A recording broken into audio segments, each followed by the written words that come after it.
Well, thank you so much, Debbie. And my thanks as well, of course, to the Q Society for hosting me on this, my first trip to Australia. It's been wonderful so far. We began in Perth about a week ago, then went to Melbourne, and now here we are in Sydney before finally a last stop this weekend in Brisbane before going back home again. So a wonderful first introduction to Australia, and I've had a marvelous welcome from everyone so far. Thank you very much for being here tonight and for joining us in this important program.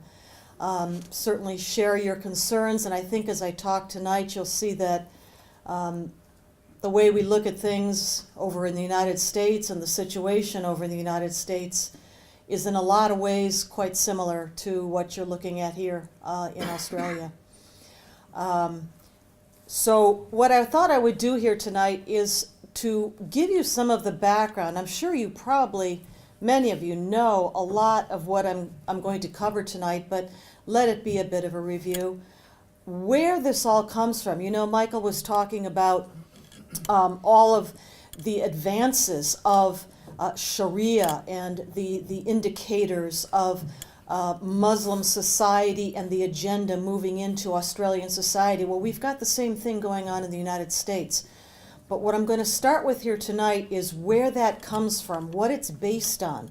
Why is it that you can go from the United States to Europe to Canada to Australia, and that agenda, that program, those activities are the same? It's the same thing. Why? Where does that come from? So that's the first thing I'll give you, a little bit of background. And then I want to talk about some of the more current events. Michael alluded to what's going on in the Middle East, of course, with the Islamic State and so forth. And you'll see after we finish the foundation background stuff, how that undergirds what is going on in the Middle East right now. Why what is going on in the Middle East right now is not an anomaly. It's not something out of the ordinary, but rather absolutely, totally within the tradition of Islam for 1,300 plus years. And I will finish, hopefully, by giving you maybe a little bit of hope with a few suggestions for what we can all do about this. So let me begin here. Debbie, oops, that's the wrong way. There we go. Debbie mentioned some of these things to you. This is just a little visual of some of my own background.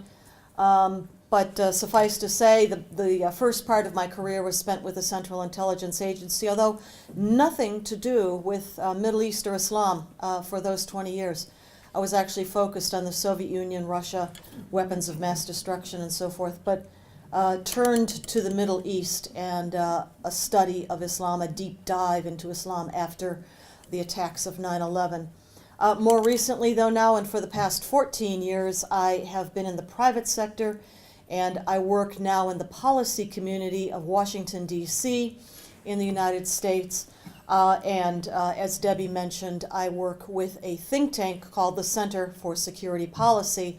That is, I don't know if you have think tanks here per se, but it is a nonprofit organization that is both academic in nature and also activist.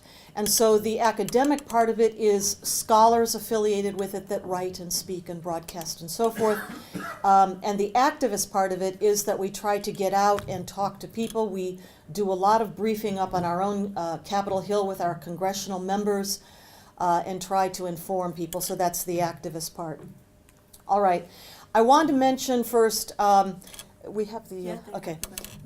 The books that I rely upon when I talk to you about these subjects. I do not have any kind of degree in Islamic studies.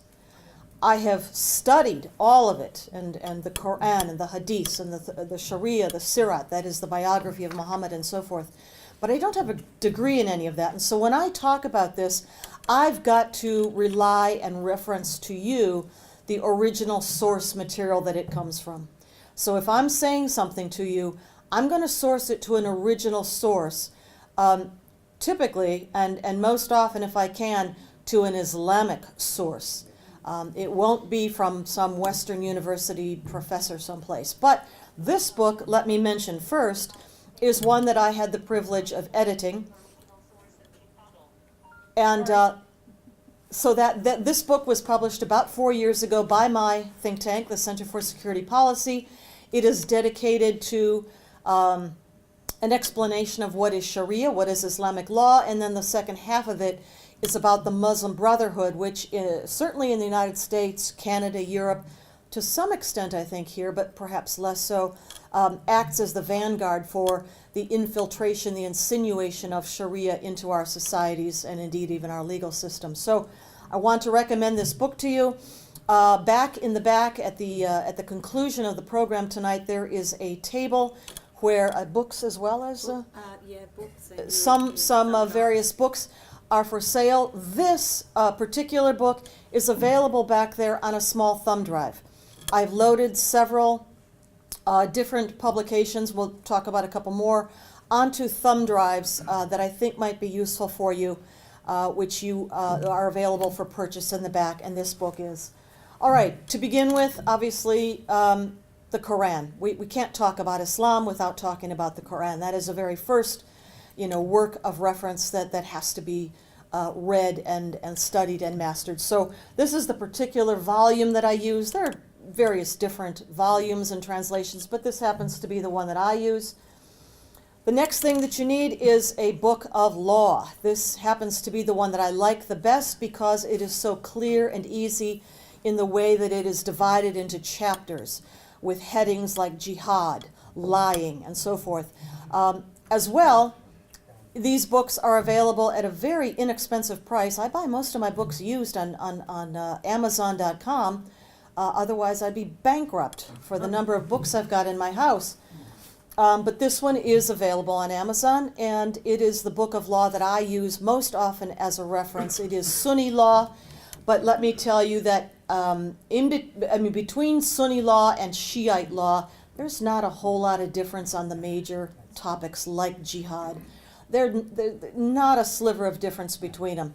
On minor things, and certainly the most major difference between Sunni and Shiite is, of course, who followed Muhammad, who got to be the successor to Muhammad. And that has, divided these communities all down the centuries. But in terms of the major issues, death to apostates and homosexuals and adulterers, Jew hatred, and of course jihad, these doctrines are common to both Shiites and Sunnis. But in any case, this is a book of Sunni law.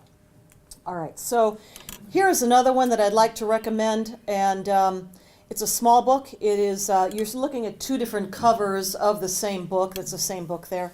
Milestones, it's called. It's written by Sayyid Qutb. Sayyid Qutb was one of the foremost theoreticians of the Muslim Brotherhood, Egyptian, was executed by the Egyptian government in 1966, but he wrote this book in the early 1960s while in jail. And it's important because it lays out the premise, the doctrine, with the right references back to the scriptures and the law of Islam for jihad in the modern era. And I will tell you that I have trained and taught, been an instructor to United States military personnel for a number of years, and they will tell me that on the battlefields, Iraq, Afghanistan, when they capture and kill bad guys, this book, in whichever translation, Arabic probably most often, it's in their pockets, it's in their backpacks. This is their manual. That's why I recommend it to you. The word milestones basically refers to the posts that are on an interstate highway. Where they mark off the miles, or kilometers would be for you. But the point being that Islam is to be introduced into any community gradually, step by step, milepost by milepost. That's what that's about, and that characterizes the approach of the Muslim Brotherhood, why it's so important. Another document you're going to find on that little thumb drive in the back there is this very short article. It was published in Der Spiegel, which is a German publication, 9 years ago in 2005, and it was the interview of one of the top leadership figures of Al-Qaeda. His name is Saif al-Adil. He's the head military commander of the Al-Qaeda unit that's been operating out of Iran ever since 9/11. They got the interview with him, and he laid out the 7 phases of conquest in 2005. Let's see, here they are. Look in the middle there, the yellow highlighted ones, because I think that's kind of where we are right now. 2010 till 13, it says that was the period for the collapse of the so-called hated Arab governments. A lot of people call that an Arab Spring. They called it collapse of the hated Arab governments. Why were they hated? They were hated because they did not enforce Sharia. What happened in those years? Ben Ali of Tunisia, Muammar Gaddafi in Libya, Hosni Mubarak in Egypt went down. Also Saleh, the leader of Yemen. Thereafter, Bashar al-Assad, he's not been so easy to take down, but that is another one. This phase, the next phase, 2013 until 16, that's the time period we're in right now, obviously. And look what they wrote. What's the period? It's the period for the declaration of the caliphate. Are these guys absolutely on timeline, on target? This was written 9 years ago. You want to guess how many of our senior national security officials even know this article, this interview was published? I don't know, but I have my doubts. All right, in the words of our enemy, here is Ayman al-Zawahiri. He is now the head of al-Qaeda. At the time of this quote, he was the deputy to Osama bin Laden. He's speaking in the year 2008, November, right after our presidential elections when Barack Obama was elected. He didn't take office, one moment if you would, he didn't take office until January. We always inaugurate our presidents in a January, but he had been elected and everybody knew that he would be president. Well, understanding what you said in relation to the Arab Spring, you said that there was an overthrow because the heads of the government, or the heads of their governments, didn't enforce Sharia law. So why did the American government support the Arab Spring? Let's keep going here.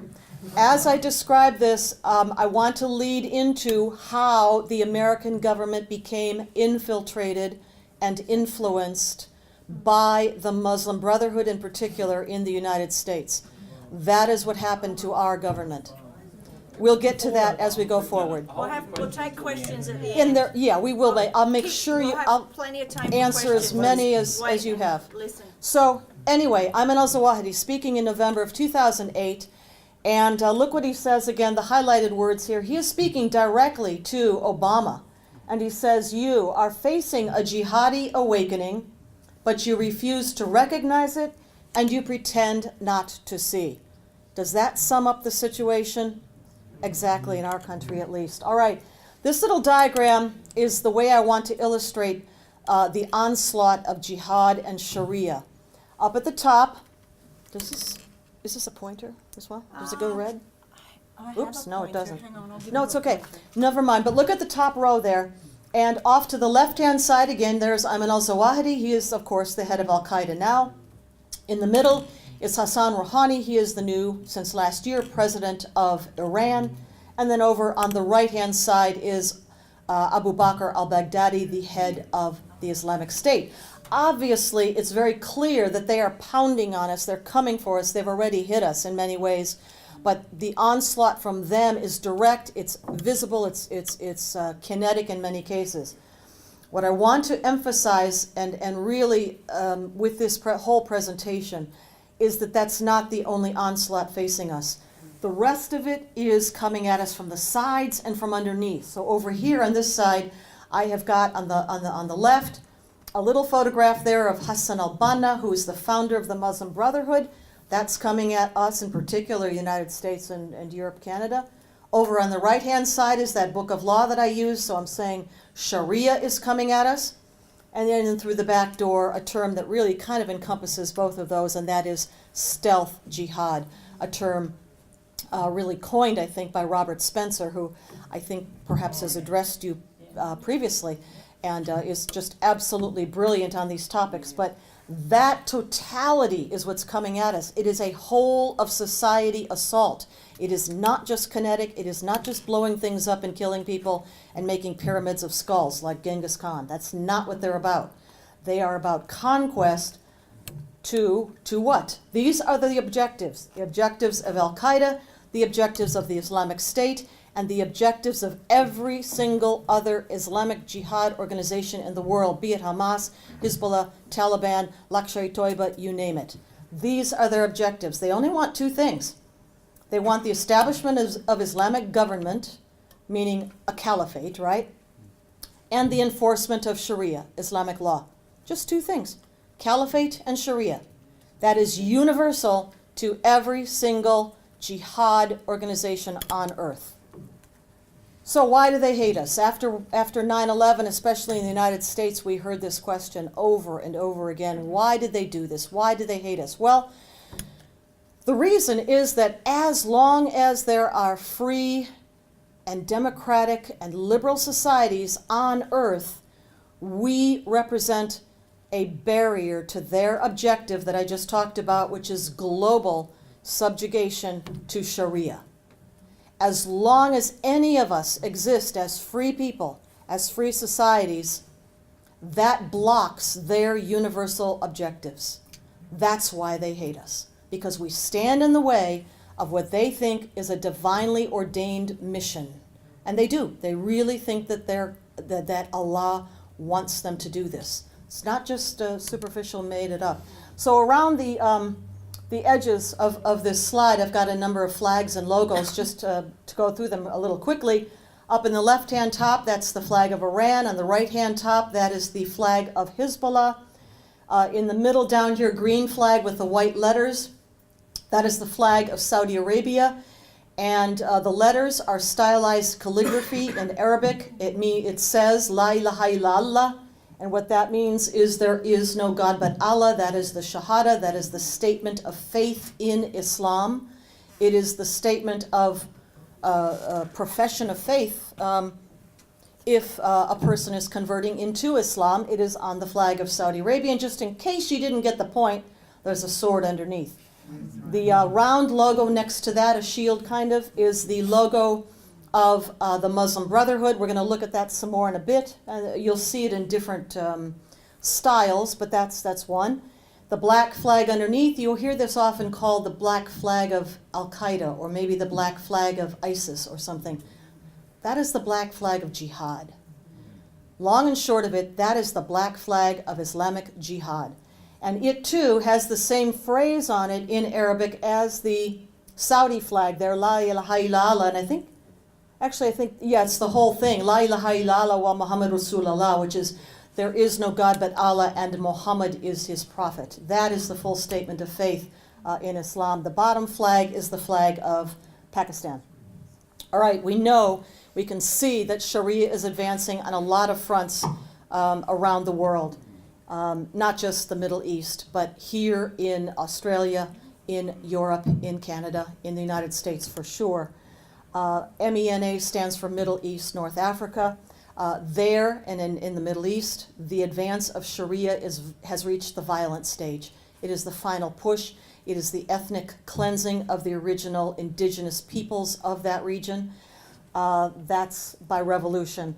And in the West, so far, it is what the Muslim Brotherhood uses the term itself, civilization jihad. There's another document you're going to see if you take a look at that thumb drive in the back, and the document is called the Explanatory Memorandum. We're going to talk about that a little bit more, but that's where that phrase comes from, civilization jihad, and it is a phrase that was coined by the Muslim Brotherhood itself, and it means the infiltration by stealth and by guile of a Western civilization without or preceding the final violent push. It is not violent yet, so we would call it perhaps pre-violent.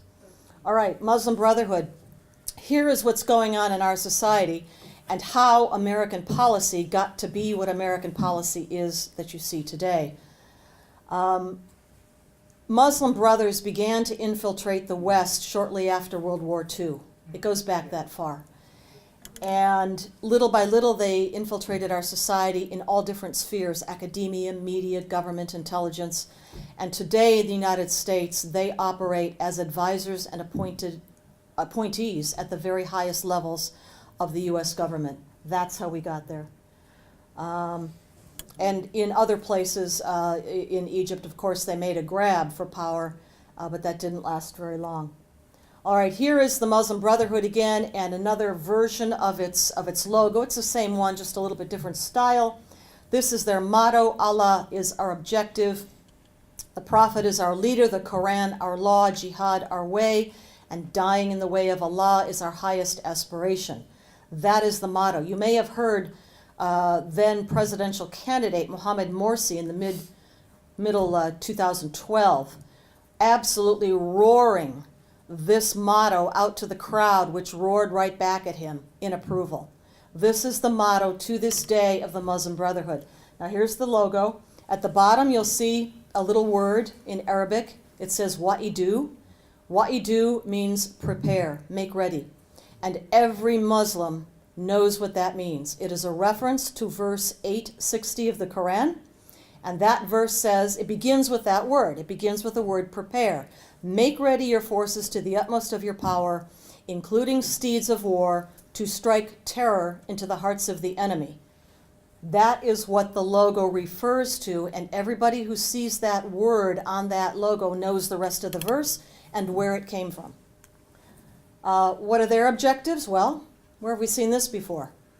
The same two objectives as Al-Qaeda, the Islamic State, the Taliban, the Hamas, Hezbollah, and every other group. That is a jihad group. Caliphate and Sharia. All right, here's Andy McCarthy. I don't know if you're familiar with him, but he's a marvelous author. He was formerly a prosecutor with the Department of Justice in the United States.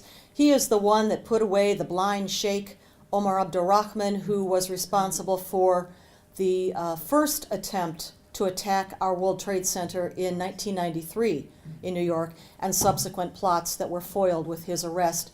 Andy is the one that led the prosecution team that put him away for life in prison. But here's what he said. The objective of Muslim supremacists is to dominate and Islamize countries, not to emulate them. What he means by this is when we think that there are some sort of universal values, universal principles for mankind, there aren't. There just aren't. There are Judeo-Christian principles that we are all familiar with and that seem so right to us and have done so well in building our societies that we think they just must be universal, mustn't they? Well, no, they're not. They are not. And so the point being that when we are up against an Islamic jihad movement, we are up against a completely different value system. What we value, they do not value. What they value, we abhor. We believe in individual liberty, the dignity and the equality of every human being born at birth. We believe in equality. We believe in tolerance, pluralism. Those are Judeo-Christian principles. They are shared by other faiths on earth to some extent, Buddhists, Hindus perhaps, but they are not shared by Islam. And that's what Andy means by that. All right, let's look at some of the key leadership figures of jihad movements. Every last one of these guys on this page began life as a member of the Muslim Brotherhood. Up in the left corner, Abdullah Azzam, sometimes called the godfather of Al-Qaeda. Up in the top right, that is Osama bin Laden, Ayman al-Zawahiri, and down at the bottom, Khalid Sheikh Mohammed, the so-called mastermind of the 9/11 attacks in New York City. Every last one of these guys began as a member of the Muslim Brotherhood. Muslim Brotherhood is a gateway drug. It is a conveyor belt to violent jihad. Whether or not as a brother they ever were violent, that is a conveyor belt to the violent groups. Here is Hassan al-Banna. He's the founder, along with some other students in Cairo, 1928, of the Muslim Brotherhood.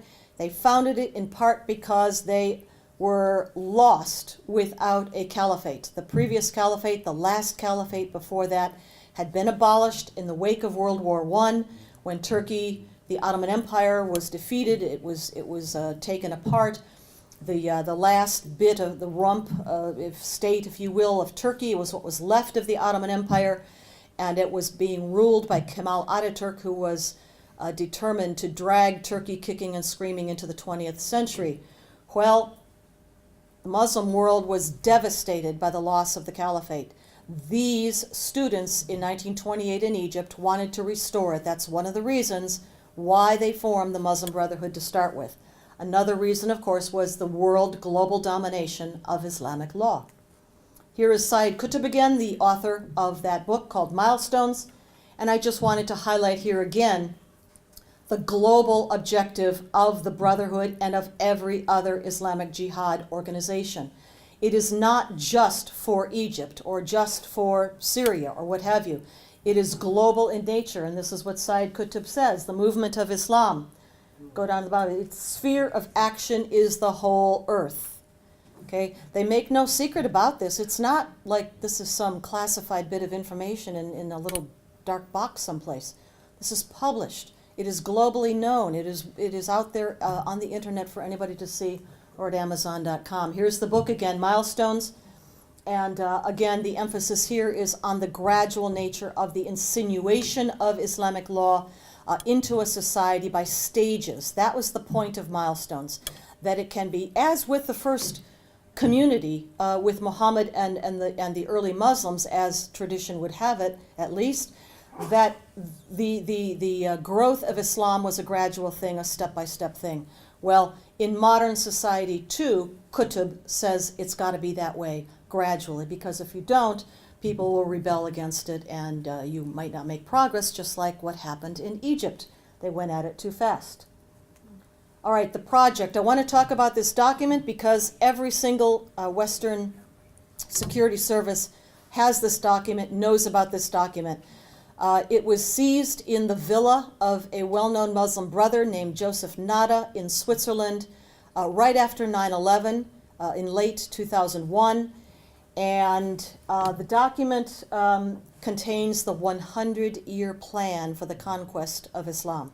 Okay, 100 years. It was written in 1982, but as I said, not seized until 2001. But 100 years is how they think in terms of their conquest. They're patient, they're methodical, they're willing to go step by step.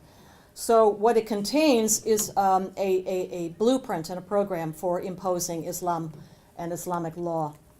The plan is this. It is a gradual assertion of the presence. Now think about it in your own communities, and this is happening in the United States too. What happens first? A great big mosque goes up someplace. There might not even be a big Muslim community in that neighborhood or city, wherever it may be. But the mosque goes up. Who knows where the funding comes from? But the mosque goes up and it seats 3,000, 5,000, whatever. In Europe, there are some that are, will seat 10 or 15,000 congregants. And after it is built, then the people come and begin to move in the neighborhoods around. They buy up the homes, the shops, everything in the neighborhood. And gradually they expand this enclave, putting down a footprint. That's what I mean about the assertion of a physical presence. And they intend, first of all, that Sharia be applied inside their own enclave. Then after that, they begin to demand that the host country, government, community outside of the enclave recognize it. And finally, the idea is that the entire host government should recognize and accept Sharia. So again, you see how the stages go, step by step by step, expansion. These are the phases of the movement outlined in that document. Look again in the middle there, the highlighted parts, because that's probably more or less where we are in the West, in Europe, Canada, US, perhaps here as well. Escalation phase, and then an open public confrontation with essentially the host community and the host government. All right, we can say, as many in the United States say, no, it could never happen here. Sharia could never get inside our legal system. We have a constitution. Australia has a constitution. We've got laws. Well, at my think tank, the Center for Security Policy, 3 years ago, we conducted this study, and we wanted to see how far Sharia had gotten in American courts. And so we had to bound the study because we found so many hundreds of examples that we could not possibly include them all. So we took it down to just those cases that we could identify at the state appellate court level. We have 50 states, and so at the appellate court level of the states, how many could we find? Well, we brought it down to just the most egregious examples. We found 50 cases in 23 states, that's almost half of our 50 states, where there was in some way a conflict of law between Sharia and American law. Now that doesn't mean that Sharia won the case or dominated or won out in the end, but it means that somehow the judge, the plaintiff, the defendant, somebody tried to introduce Sharia in a way in that case that conflicted with American law. In some cases, actually, Sharia law did, at least in the first instance, triumph, and some of it had to be overturned. But just to show you that it's already in our legal systems. Okay, a new update of this study is due out, literally within weeks, probably later this month in September. The Center for Security Policy will publish its new updated list. Larger numbers, more cases, it's expanding, in America at least. So if you'd like to see any of this, you can go to, I think that's the title of it. I think if you Google Sharia law and American courts, you'll find the study. Or you can just go to Center for Security Policy website. By the way, I've got business cards. I'll set them out here afterwards, and you can grab one of those if you would like. And email and website are on there. All right, I know that here in Australia, the situation with the Muslim Brotherhood is not quite so bad, but you have your own influences as well, attempting to insinuate elements of Islamic law into your society. Halal certification would be one very good example of that, and I know that's caused a lot of controversy in this country. The other place would be the schools. You need to look at your kids' school books. We'll get to that at the end as well. But at least so far there are no Islamic courts as there are in Britain, for example. By the way, do you know that Sharia law has been legal and enforceable in Britain since 2007? The still existing parallel system of common law still exists, but it is obligated to enforce the decisions of the 80-something, maybe it's more now, Islamic courts in Britain. Can I just correct something What's that? wrong there? Tell me. There are no Islamic courts. That is wrong. There is an Islamic court that sits In- at the Lakemba Mosque on Okay. a very regular basis, and this was the subject of a All right. TV show about a year ago, put on SBS. I will update my slide. Yeah, no, so So it's here. there we are. All right, let's move to some current events now and how we got to where we are. That was the basis of Islamic law and doctrine, just really briefly. Now I want you to see when that gets inside of the decision-making loop, as we might call it, or the decision-making circles of national security in a country. Example, mine, United States. This is what happens. Here is our president, Barack Obama. In 2009, he made his very first speech abroad. He was in Cairo. He went to Azhar University.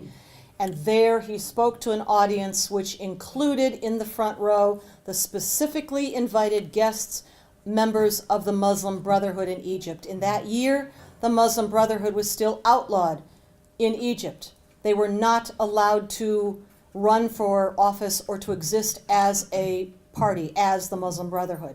But our president invited them specifically and seated them in the front row. That meant his actual host, President Hosni Mubarak at the time, couldn't even attend. But this is what our president said during that speech, among other things.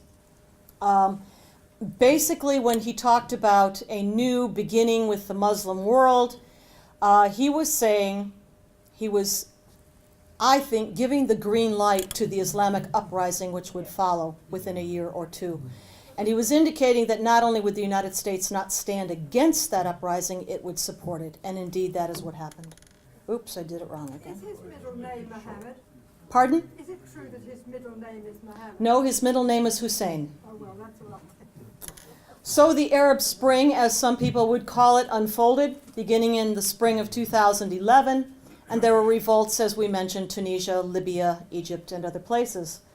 The United States government and NATO, in particular, quickly back to the North African uprisings, especially in Libya. I'm going to talk more about Libya and Benghazi in a moment. The problem with Syria is that I think, according to the agenda of our administration right now, that part of the Muslim world, the heartland of the Middle East, was designated for Iranian Shiite domination, and yet the uprising in Syria was similar to that in North Africa. It was Muslim Brotherhood and Al-Qaeda, Sunni. What to do? It was a conundrum for our administration, and remains so to this day. They don't want to overthrow Assad because he is a proxy puppet of the Tehran regime. And yet those doing the uprising are dominated by the Muslim Brotherhood and Al-Qaeda, which we have supported in other places. So we'll talk more about that. Benghazi, why does it matter so much? Well, aside from the fact that 4 brave Americans lost their lives in the attack of September 2012, it matters because I think that is the time and the place that is the best illustration of what happened to our government and our national leadership. And indeed, what happened is that we decided to arm, fund, train, and militarily back Al-Qaeda. Al-Qaeda and the Muslim Brotherhood led the uprising against Muammar Gaddafi. The political leadership of the opposition was Brotherhood.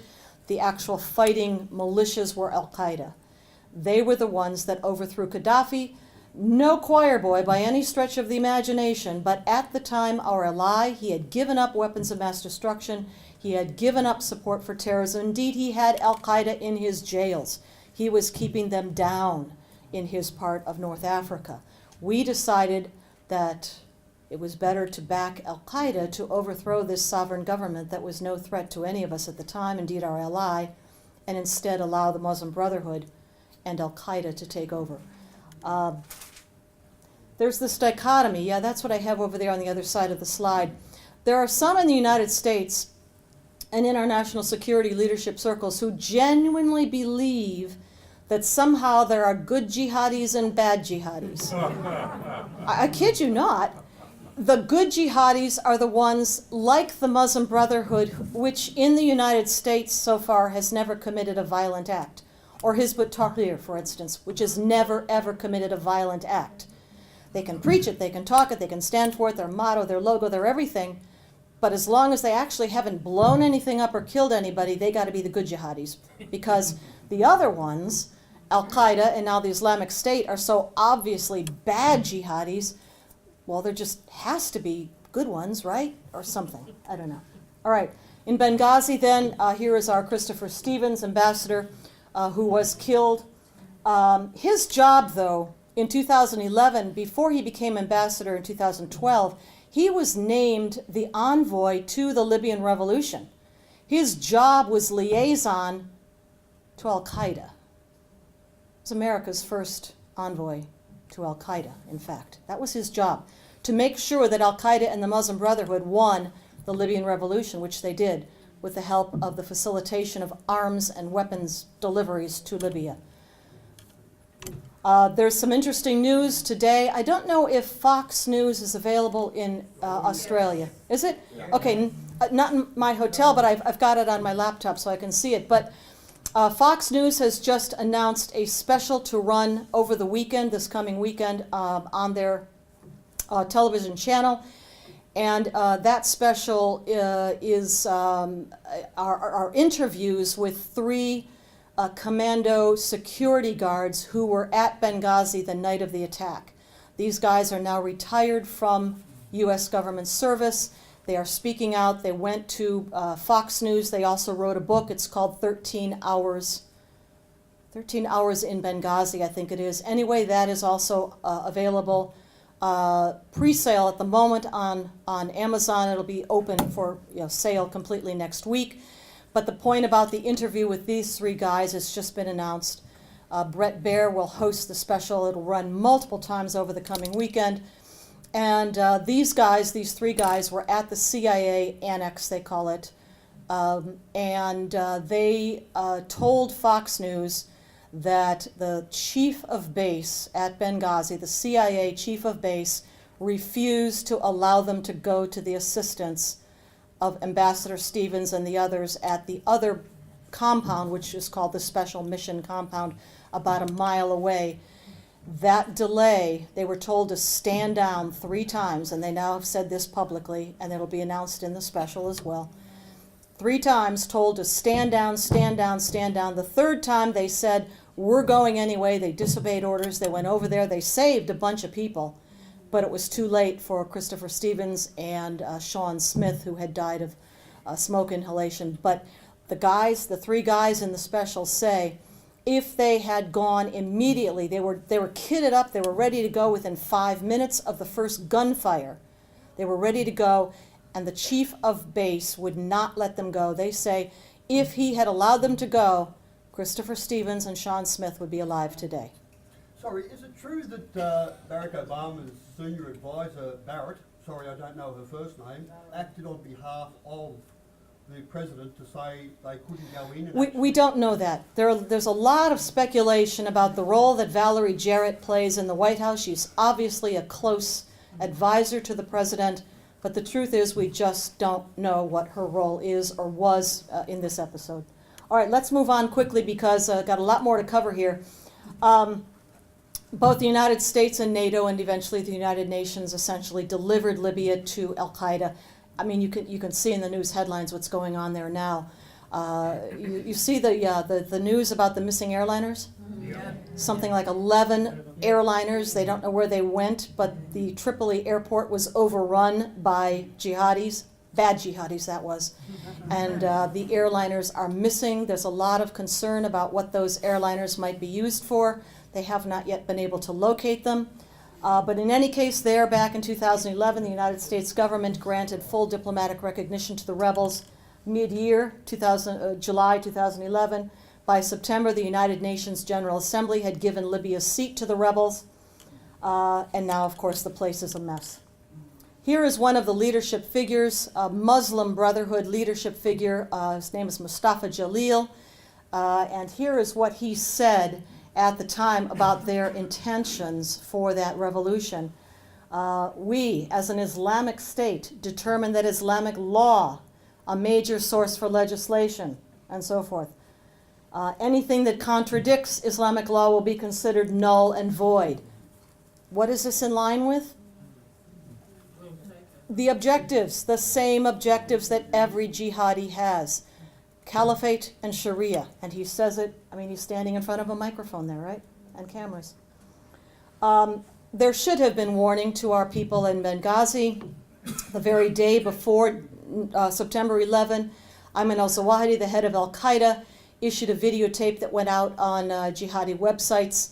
And he, in that videotape, basically called on Libyans. He said, "Oh, sons of Libya, rise up and kill Americans," in revenge for the CIA drone killing of his deputy, a Libyan, whose picture is there, a few months before. That was the green light for the attack on our mission in Benghazi, but I don't know if anybody was paying attention. And so the attack went forward, and it was military, it was coordinated, it was well organized, probably practiced, probably rehearsed, and it used heavy weapons, automatic rifle fire, RPGs, and eventually mortar fire that killed 2 more for the total of 4. The cover-up, I want to talk about the administration, the U.S. administration cover-up that followed this episode, because it's so indicative and so important to what we're talking about, the infiltration of Islamic Sharia principles into our government and our decision-making. So you probably know that there was this hideous little video on YouTube called Innocence of Muslims that in fact did precipitate violent demonstrations and protests in many, many places around the world, including North Africa, Cairo, Tunis, and other places, but not in Libya. There was not one single protest about that video in Libya. That is not by accident. That was commanded. They were told not to demonstrate because why? They were getting ready for something bigger that night, the attack on our mission. But our administration nevertheless seized upon the video to use it not only as an excuse and a cover-up for why the attack happened at our mission in Benghazi, but also, I think, to further another objective, which is a Sharia objective. And here's how that goes. One of the principal agenda items for the Organization of Islamic Cooperation, that's the logo, you see it there at the bottom. The OIC is the international head of state organization that includes 56 Muslim countries around the world, plus the Palestinians, total of 57 members. And you can go to its website. It's in English, it's in Arabic, it's in French, whatever you like. And there they have their top agenda items, their objectives. And the top agenda item is to achieve the criminalization of the criticism of Islam. That is their number one objective for this period of time that we're in right now. And they are doing that by trying to influence Western legal systems such as ours. And so that is the point I'm trying to make with this video. When our administration said it was the video, well, why would they say that? Because what comes next is the agenda of the OIC. You must not criticize Islam or Muhammad. The video was about Muhammad. By the way, the video is a set of vignettes taken actually from the life of Muhammad, straight out of his biography. Horribly made. Terrible low-budget production, but all the same accurate. It comes straight from the Sirat. In any case, we're looking here at Ekmelettin Ihsanoglu. He is the former Secretary General of the OIC. There's a successor now to him this year.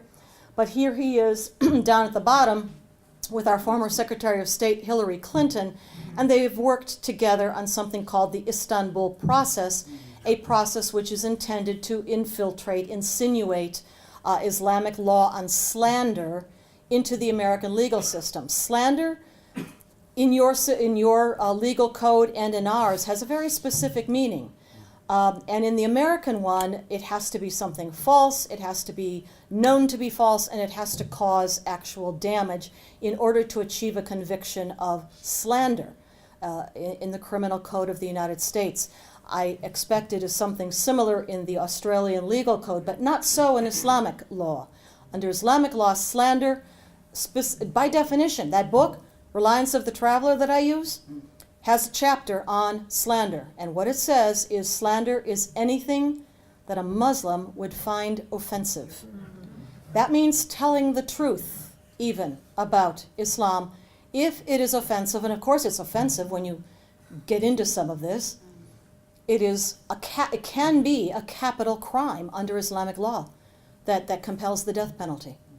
In any case, this is what they are trying to achieve in our legal system, and they're doing it through mechanisms like that horrible little video from YouTube, Innocence of Muslims. If they can say that video caused violence, the Muslims, they just couldn't control themselves. They saw that, they were so upset, they just had to go on a day of rampage and kill and rape and murder and blow some things up. So 2 weeks after the attack on our mission comes the annual United Nations General Assembly, which always convenes in New York City at the end of September, and there they were this year too, 2012, and one after the other of the OIC heads of state got up to the podium and condemned the video and demanded curbs on free speech. Limit free speech. If you just wouldn't offend us, we wouldn't get upset. Just stop saying these things and we'll be fine. Unfortunately, our president also took the podium, and you can see the yellow highlighter maybe in the back, but I'll read it to you. Here is what our president said when he took his turn at the podium. He said, "The future must not belong to those who slander the Prophet of Islam." It's on the whitehouse.gov website if you care to check it out. All right, the only person at that time arrested, the filmmaker. Here he is being led off by the Los Angeles Sheriff's Department. Spent a year in jail, ostensibly for parole violations. He wasn't supposed to be on the internet or some such thing. We know what it was really about. All right, let's go now to the rise of the Islamic State or the Caliphate. Again, these are things that are able to be understood in the context of Islam, Islamic doctrine, law, and scripture.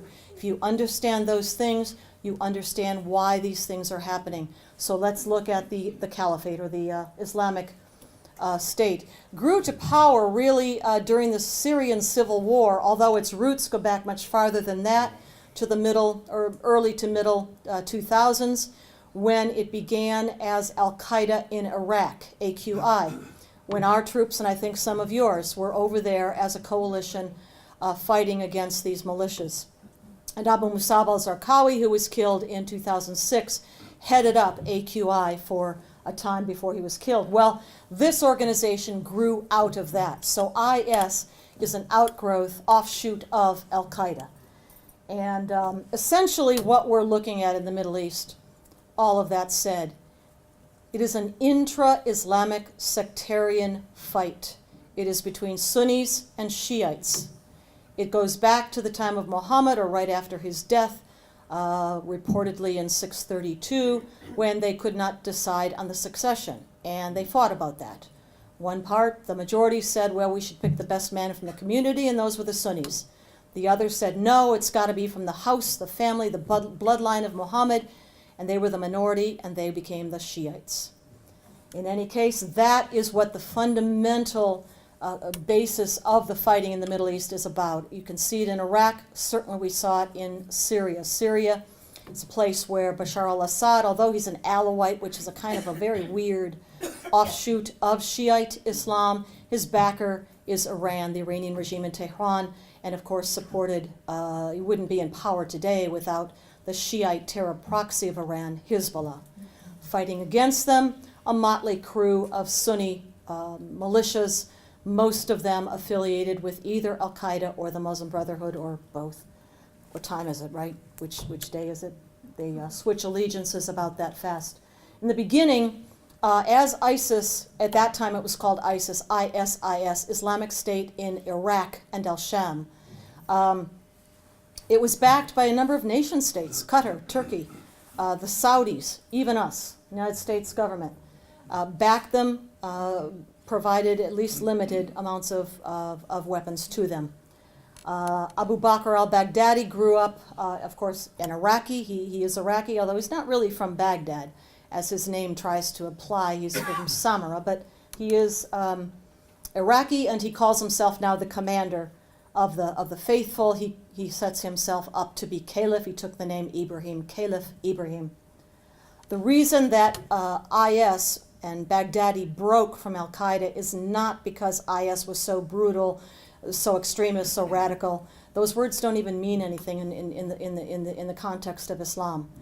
What they're doing cannot possibly be called extremist or radical because it is absolutely normative, and it tracks directly to the doctrine, law, and scripture of Islam. You can say, well, they got it all wrong. Well, maybe they did, but that's not the point. If they believe it, and it does track to their documents, that is the enemy threat doctrine. It's not extremist, it's not radical. It is what it is, straight up the middle, orthodox, authoritative. In any case, he was expelled. Baghdadi was expelled by Ayman al-Zawahiri because he was insubordinate. He wouldn't follow orders. Zawahiri told him to confine his activities to Iraq. He said, no, I'm going to be in Syria too. And Zawahiri said, okay, that's it, you're cut off. That was the break. All right, so it grew to strength then in Syria. By earlier this year, it was powerful enough to sweep down out of Syria back into Iraq. Part of its strength comes from the fact that there were so many tribes, Sunnis, tribes, fighters that were willing to join it as it made that sweep down into Iraq. It's not sudden, it's not so inexplicable. These fighters and these tribes were disaffected because of the sectarian rule of Nouri al-Maliki, then Prime Minister of Iraq. So they conquered huge swaths of territory. They conquered a lot of weapons that we, the United States, had given to the Iraqis, but the Iraqi divisions just melted away and fled before them. And they also took over a lot of oil wells, from which they get black market revenue right now, and also have robbed banks. And they also kidnap for ransom and engage in other criminal activities like extortion. Declared the caliphate the first day of Ramadan, which was the end of June this year. The world has really not seen this kind of jihad since the height of the Ottoman Empire. If you know your history, it's not strange, it's not unheard of, but there has been a hiatus, and that hiatus took place because of colonialism. The colonial powers, particularly Britain and the French, kept this down. Then the world wars disrupted everything. The Cold War, all of that's now finished. The Muslim Brotherhood has arisen. Oil has been discovered early 20th century all over the Middle East to fund all this stuff. And the lid's come off, essentially. That's why it's resurgent now. The lid came off. We, the West, were the lid. We took the lid off, and now it's coming back. Part of the reason that the United States, again, has been so ineffective in acknowledging, countering, coming up with a strategy to defeat this organization is because, as you may know, there was a government-wide purge between 2011 and 2012 of all training curriculum in the U.S. government that would deal with Islam truthfully, or make any connection between the inspiration of Islamic doctrine, law, and scripture for Islamic terrorism. All of that was physically removed. The PowerPoints, the presentations, and the instructors. People like me cannot instruct or speak in the U.S. government to students or analysts or anybody else. Here is our then he's the current CIA director. He was speaking back there in 2011 when he was at our National Security Council. That's our highest, as the title may suggest, a security organization. It operates in the White House in the United States. And here he said, he was absolutely mocking Al-Qaeda and jihad. Al-Qaeda's grandiose vision of global domination through a violent Islamic caliphate. That vision is absurd, never going to happen. We haven't heard much from John Brennan of late. Here is the current United States Secretary of Defense. His name is Chuck Hagel. It's panic stations now. I mean, all of a sudden they've glommed onto this stuff, and they are really in a panic. And here is what he said fairly recently. That IS is an imminent threat to everything every interest that we have.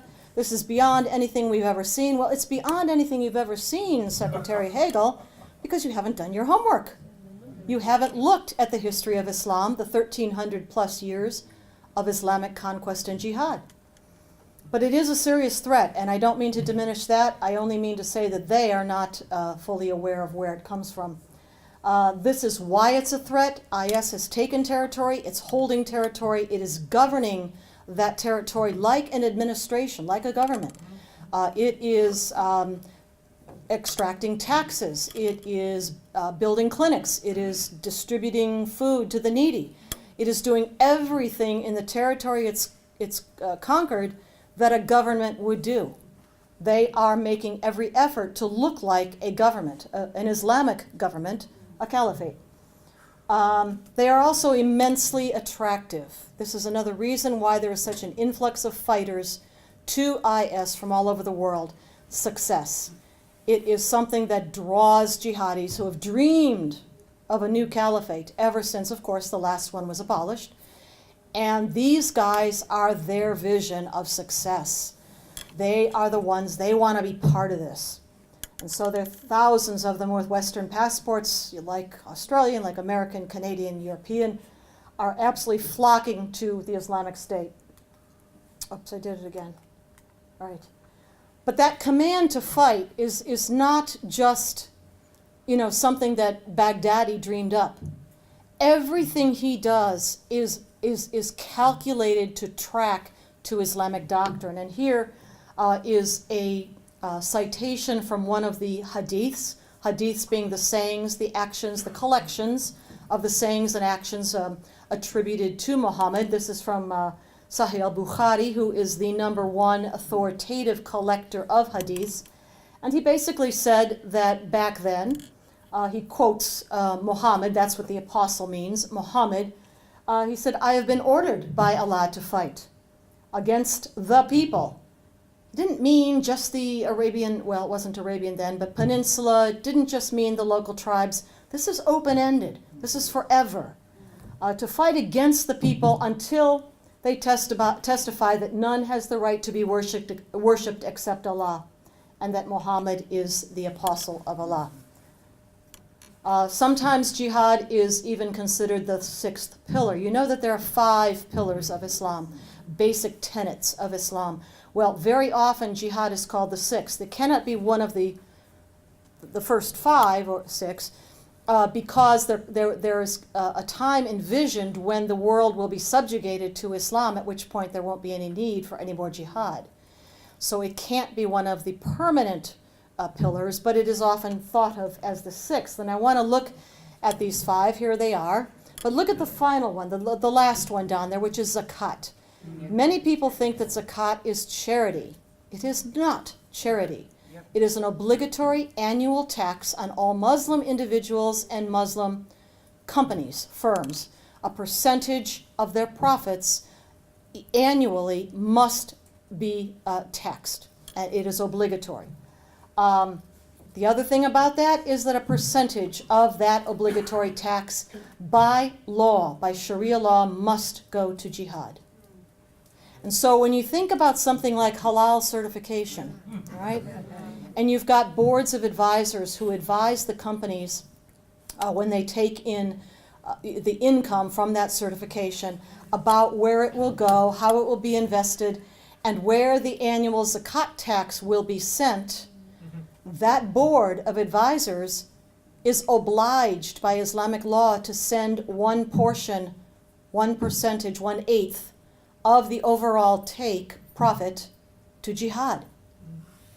So every halal certification that is operating, it is a funding mechanism for jihad by law. All right, here's one of the senior clerics from Mosul, the area of northern Iraq. He is now in exile, Chaldean. And he says, our sufferings, the sufferings of the Chaldeans, the Assyrians, those Christians of the Nineveh plain, who are the oldest communities of Christians in the world, established the 1st century after Christ. Our sufferings are the prelude to what you, European and Western Christians, what's going to happen to you. All right. Sacralized territory. Let me run through a couple more concepts here which relate to what IS is doing. Muslims believe that all the earth has been ceded to them, granted to them by Allah. Belongs to them because Allah said so. They divide the world as it is now into 2 parts. Dar al-Islam is the place where Sharia is enforced. Dar al-Harb, harb meaning enemy or war, is the place where Sharia is not enforced. So Dar al-Harb, Dar al-Islam. Their concept is that Dar al-Islam must conquer all of Dar al-Harb and be the ultimate power on earth. Those conquered may live, if you are Christians or Jews, you can keep your religion. It's not convert or die. That choice is only for the pagans, the polytheists. But if you're Christian or Jewish and have a revealed scripture, that being the Bible, you get what is called the third choice. Let me come to that in a minute. The total territory captured in the first wave of jihad after Muhammad by the year 750, if you can see the colored areas of the map, that is how much territory Islam conquered in the first 100 and a bit years after the death of Muhammad. Huge caliphate at that time, the first caliphates. And so again, the conquest, the jihad, is mandated by law. Comes from the Quran. Here is verse 839. Fight them until persecution is no more, and religion is all for Allah. That doesn't just say from 732 until 750 you must fight them. It doesn't say until we conquer the peninsula. It doesn't say until we just get this little bit or we beat the Byzantines. It's totally open-ended. It says until there is no more persecution and religion in the entire world is only for Allah. That's totally open-ended. It is not bound by time or place. So that is their justification. The final word about the conquest of Christians and Jews, that would be people of the book, comes in verse 929, which basically says, again, fight those who believe not in Allah and so forth, even if they be people of the book, until they pay the jizya, the special poll tax for being permitted to keep your head for another year. Pay the jizya with willing submission and feel themselves subdued. So Islam conquered a huge territory, and a bunch of people came under their control, who were Christians and Jews, and we're going to talk about the dhimmi situation in a moment. The use of terror, though, and this always goes along with the conquest, it always goes along with jihad, is again central and core and key to Islam and Islamic doctrine itself. It's not something that just bad people like Ayman al-Zawahiri and Abu Bakr al-Baghdadi dreamed up because they're bad people. Yeah, they are bad people. But they didn't just dream this up. They are following their own faith. This is their faith. This is their doctrine. Right or wrong, but they're following it. Muhammad is considered a beautiful pattern. His behavior is a beautiful pattern of conduct that comes straight out of the Quran. So you ask, well, why are they doing things in the 21st century that really come out of the 7th century? They're, forcibly marrying little girls at the age of 6, consummating the marriage at the age of 9. Yeah, that was common back then. That was what people did. They actually did. But the point is that because Muhammad is the perfect pattern of conduct, that carries forward to the 21st century, and they think they still follow that. So Muhammad executed POWs? Well, that's for all time. He's a beautiful pattern of conduct. Muhammad raped, conquered women, took slaves. Well, if Muhammad did it, it's good for all time. Because why? Because of this verse right here and others like it in the Quran. All right. Just a little sampling of some of the verses out of the Quran that justify terror, justify jihad. I mean, this is just a small sampling I could fit on one page, on one slide. But you can have a look at those. Fighting is prescribed for you. They didn't just make this up. It comes out of the Quran. All right, instill terror into the hearts of the enemy. I want to talk very briefly about this little book called The Quranic Concept of War. It was written by a Pakistani brigadier general named S.K. Malik. He wrote it in 1979, translated into English shortly thereafter. It is the Pakistani military doctrine. But because it's called Quranic Concept of War, it is applicable to all of Islamic war, Islamic jihad. And basically what he says in there is that the demoralization of the enemy through terror is the first and the most important step. They believe that terror, of course, based in the Quran, must precede the final push of jihad because it makes it easier. If your enemy, like the Iraqi divisions that melted away before them, are totally terrified of what you're going to do to them if you capture them, they capitulate, they run. That is the purpose of terror, to make the conquest easier. And it has its basis in Islamic law and scripture.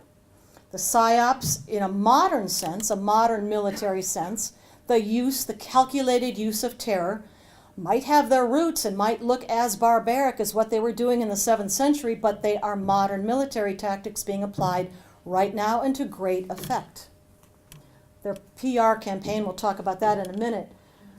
Certainly the execution of prisoners of war has its foundation in what else? The beautiful pattern of conduct of Muhammad's life. He fought a battle with the Muslim armies in 628, and in that battle defeated the Quraysh tribe of Jews and took around 600 to 900 men prisoner. The women and children were sold off into slavery. But the men were then beheaded, and Muhammad participated in that beheading. It is called the Battle of the Trench. And so when you see modern Islamic State forces executing POWs, beheading people, it is the beautiful pattern of behavior of Muhammad. That is what they're doing. And they have every justification in their own faith and minds to do that. All right, the third choice. I began to talk about this a little bit ago. This is the book by Mark Dury, whom I had the great pleasure of meeting a few nights ago in Melbourne. And the third choice refers to the third choice afforded Christians and Jews. Pagans, again, convert or die, that's it. But Christians and Jews, because we have the Bible, a revealed scripture, they acknowledge that. They get the third choice, which is to keep your faith, remain Christian or Jewish, but you have to live under Islamic law, and you have to follow a whole bunch of very humiliating regulations, and if you break any one of them, your entire community is now laid open to slaughter. The terms of the Dhimmi Compact include the payment of the jizya on an annual basis and keeping all of these humiliating regulations. There's a slide coming up about that. The point of it was to make life so onerous, so unpleasant for Christians and Jews that they would convert. Now look at the Middle East. Remember that great big map with all the conquered territory? Most of the people who lived in that territory in the first century after Muhammad were Christian. There were also very thriving Jewish communities throughout. Christians and Jews, that whole territory. Okay, how did we get to the point today where Copts are maybe 10% of the Egyptian population, where the Assyrians and the Chaldean Christians have just been erased from the Nineveh plain? How did that happen? Over centuries and centuries, the Dhimmi Pact, as Bat Yeor writes about it, Dhimmi-Tud, the institution of Dhimmi-Tud, wore people down, in addition to the pogroms and the slaughters and the exiles and everything else. But they converted. Most of the Muslims in North Africa today are the descendants of Christians and Jews. People don't realize that. IS is following in the footsteps of Muhammad and the early caliphs, obviously, what they've done in Mosul. They gave them the choice. Most of the Christians actually picked up and left out of Mosul. They fled in order to avoid that choice, convert, pay the jizya, or die. Many were killed. Now let me come back to that concept of sacred space about the territory that gets conquered by Islam. Any territory so conquered, any time in history, is considered by Muslims to be Muslim forever. Even if they lose it in subsequent battles or through whatever, that land is, they consider, granted by Allah to them in perpetuity. And if they lose it, they've got to get it back. And so that's why I've got pictures down here at the bottom. Here is the Madrid train bombing. In the middle, a bus bombing in Jerusalem. And over here, an image of the Mumbai attack of 2008, I think it was. Each one of these places, the Iberian Peninsula, the Levant, the greater Levant, and India, all were conquered by Islam at one point or another in history. They all have to get it back. They believe that they have to get it back. Here is Hamas talking about, in its own covenant, this is from the Hamas covenant, talking about Israel. The land of Palestine has been an Islamic waqf throughout the generations until the day of resurrection. No one can renounce it or abandon it. Why are they fighting Israel? It's not because of occupation of anything. It's because Israel exists on land that they deem to be theirs. Conquered lands, the goods, the people, all fall to Islam once they're conquered. Yusuf al-Qaradawi, he is the current senior jurist of the Muslim Brotherhood. If you say, oh, that happened a really long time ago, that's all historic references. Well, Yusuf al-Qaradawi is now. He's the senior jurist of the Muslim Brotherhood, probably the most senior Sunni cleric in the world today in terms of authority. And he says, no Muslim, be he an authority or not, is allowed to abandon any of the lands of Muslims. Pact of Umar, that is the pact for the Dhimmis. Umar was the second caliph, Abu Bakr then Umar, and it is he, Caliph Umar, who laid this all out after he conquered a whole bunch of that territory. The Dhimmi people, the Christians and Jews, have to be belittled, disgraced, humiliated. This makes them want to convert, because the moment they convert, all that stuff stops. Then they're respected. then they have privilege in society. They are Muslims. The only reason they are allowed to live is if they can keep the rules, just some of those rules, and pay the jizya every year. Can't ring your church bells, can't blow the shofar on the whole high holy days of Judaism, all these other things. All right. The Islamization of society was the ultimate objective of the dhimmi system. That's why the majority of the Middle East today is Muslim, because of this system.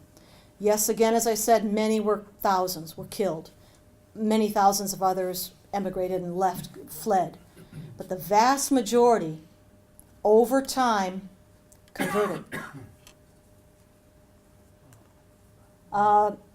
Let's look at some modern day examples elsewhere out of the Middle East of how this is working.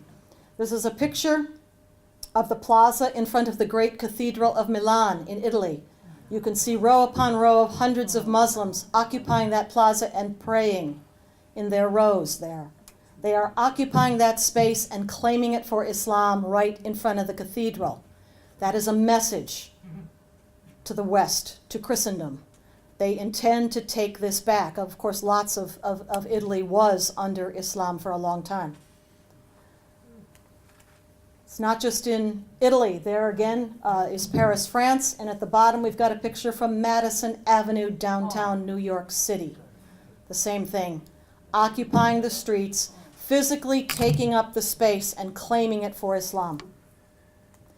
All right, you remember a short time ago, American prisoner of war soldier who had deserted from his unit in Afghanistan was returned. And in return, to get him back, the United States administration traded 5 of the worst jihadis, Taliban, out of Gitmo, Guantanamo Bay, for him. Plus, they probably paid a lot of money to the Qataris, or through the Qataris, but that's details.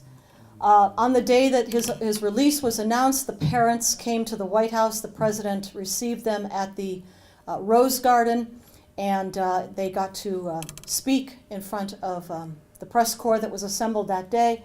And as the father, this is the father, get a look at him, there at the microphone. And the first thing out of his mouth when he gets up to the microphone is Bismillah ar-Rahman ar-Rahim. And that means in the name of Allah, the merciful, the compassionate. That is the first verse of the Quran, and many would say, claiming that space, our White House, for Islam as well. All right, again, Muhammad, the perfect man.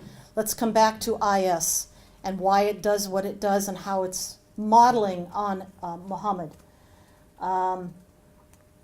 Here is Abu Bakr al-Baghdadi. He is not some primitive. He is not a camel jockey with a towel on his head. This guy has a PhD.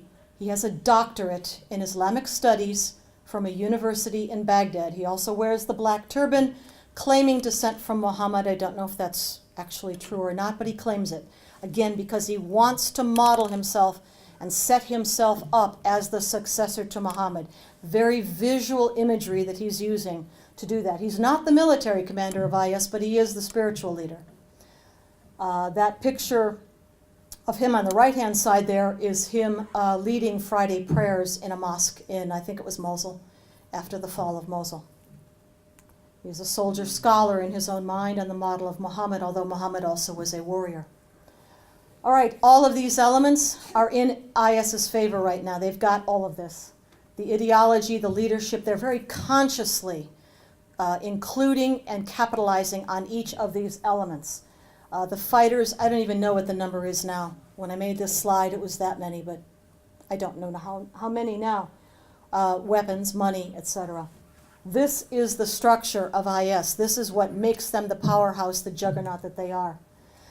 The threat, I think the most important threat from IS right now to our Western societies are these jihadis with passports, meaning people from our own countries with Australian, Canadian, American, British, Belgian passports who travel over there, answer the call of jihad, go to Syria or Iraq to join the fighting, and then with those passports, if they haven't been flagged or noted, they can come right back They can cross borders.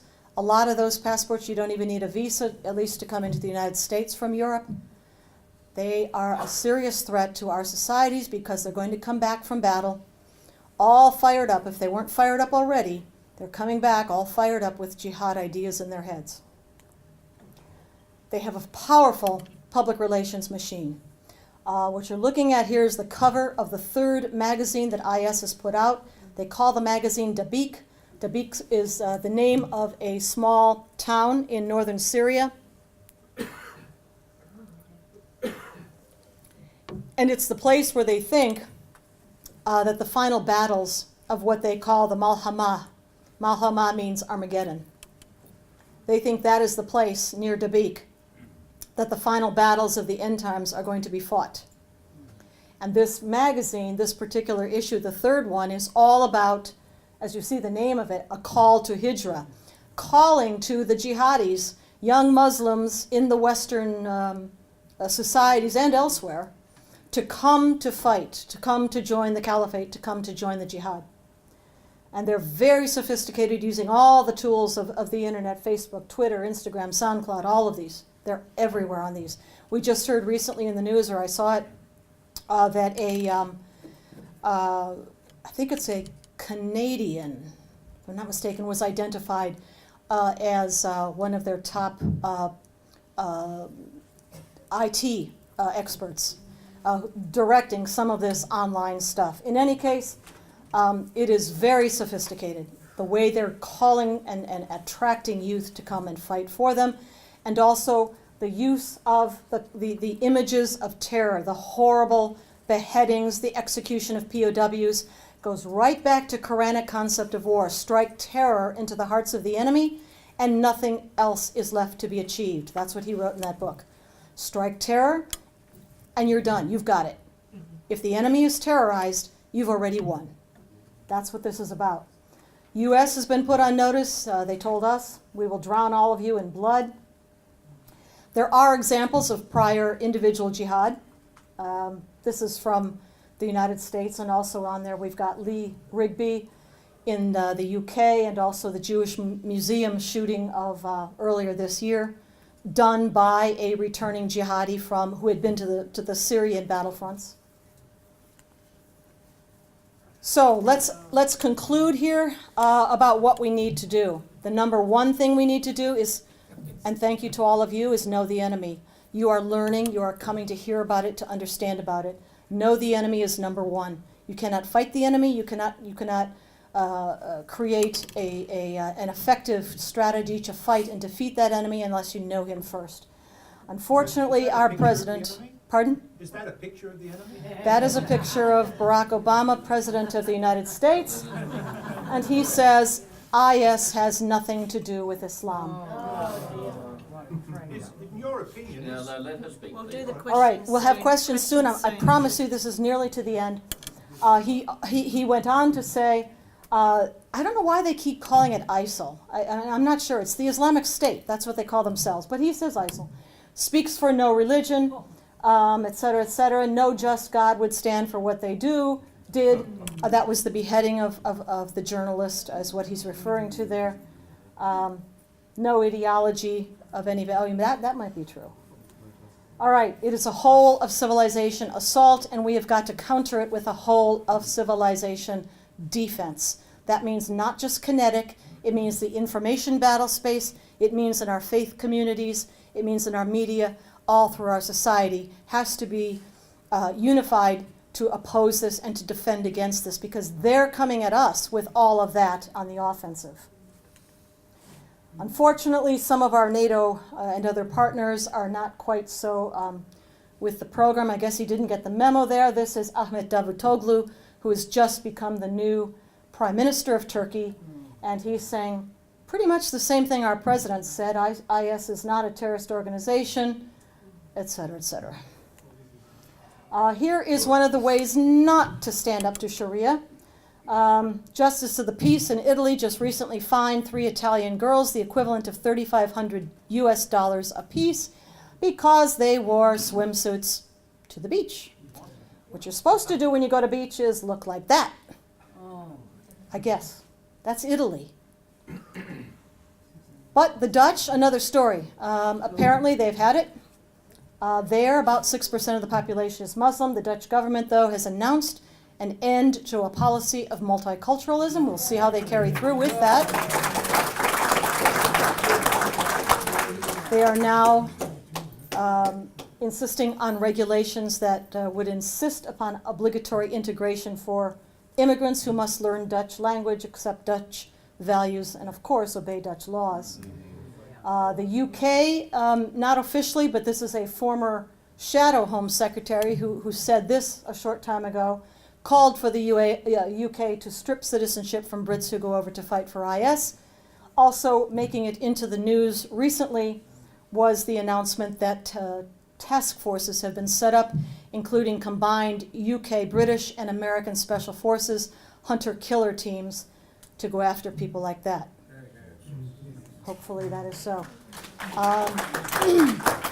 I understand that there are some tough new anti-terrorism laws here, and also a call, or perhaps even a policy, of stripping passports from jihadis, intending jihadis, even before they leave the country or go over to fight. Actually, I think it might be better to let them go, and then don't let them back in, but you might suggest that. Just my thought. This is your former chief of the army speaking. Early stages of a war which is likely to last, basically he's saying, a very long time. And he's certainly right about that, a long war. All right, what must we do? This is the final 2 or 3 slides here. Learn the enemy threat doctrine. Again, that is what you're doing here, and kudos to you for doing it. Study Islamic doctrine. Confront the enemy's genuine intent. Don't waltz and tippy-toe around it. It is what it is. It's not what we wish it to be. It's not less than it is. It is horrible. But we have to face it. And not just the violent capabilities, but as we were talking about, the insidious stealth capabilities, because that's what happened to our government, and it affected policy throughout the Middle East, as you've seen with this presentation. All right. Self-education. Participate as much as you can in things like call-in radio shows, op-ed writing, contributing to op-ed pieces that can be published in different places. Belong to civic groups, which you absolutely are, and which Debbie has given you the wonderful opportunity to attend or to be part of the Q Society, that kind of civic organization. Be alert for local legislation and zoning changes that might signal the arrival of perhaps a new mosque. Engage with the schools. If there are children in your family, look at what's in their textbooks, know what's being taught in the classroom. And then faith-based communities, be they Christian or Jewish or whatever it might be, but be part of that in an active way to sponsor, support speakers, suggest speakers, encourage the leadership of these faith communities to speak out and be brave about it. Enforce our laws. I think I mentioned before about laws on, well, we share certain laws. Sedition is certainly one that both the United States and Australia criminalize. Sedition, advocating the overthrow of the Constitution of the government. Got to be enforced. End political correctness.